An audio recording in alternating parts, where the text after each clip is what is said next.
It was July 3rd, 1999.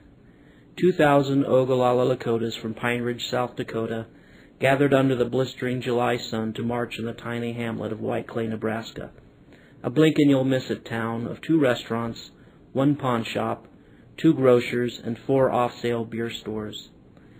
Combined, the 4 alcohol merchants sell 4 million cans of beer per year to the reservation, where alcohol consumption is prohibited. 2 miles away, down Highway 87, 149 Nebraska State Patrolmen and tribal police officers, dressed from head to toe in black, picked up their riot shields and batons, then marched in military formation to the state line.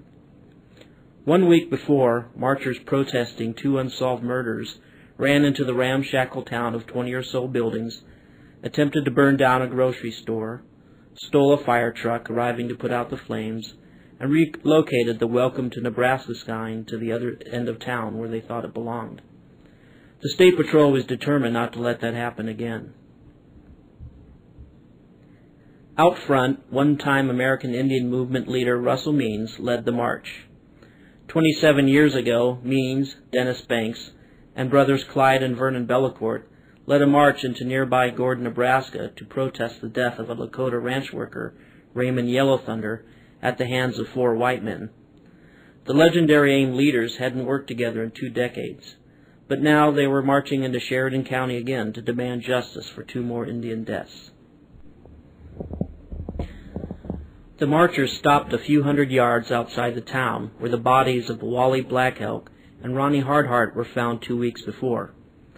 The victims' families walked down into the tall grass among the thistles and grasshoppers to pray. Black Elk's brother, Tom Poorbear, was among them. Black Elk and Hardheart were among the many men and women who walked down to Whiteclay almost every day to drink on the sidewalks and dusty streets. Their bodies had been found a few yards on the South Dakota side of the state line. It was Poorbear who called in the American Indian Movement leaders to help him demand justice. Those remaining on the highway eyed the line of men dressed in black riot gear.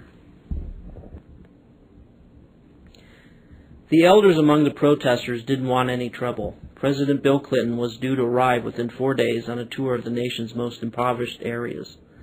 The previous day, Clyde Bellecourt, on a local radio station, told listeners that AIM didn't want any violence in Whiteclay. They wanted the president to come and see the poverty for himself.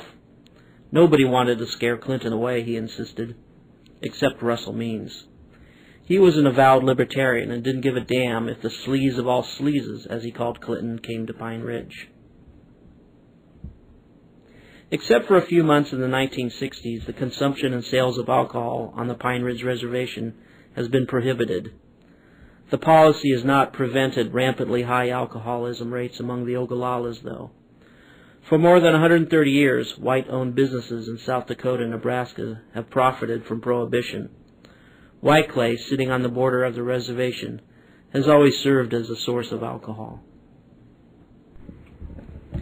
The sun was already cooking the troopers inside their riot gear when the captains ordered them to put on their gas masks. 4 snipers deployed on 4 rooftops aimed their scopes, ready to take out a horse or shoot a car wheel if they tried to bust through the line.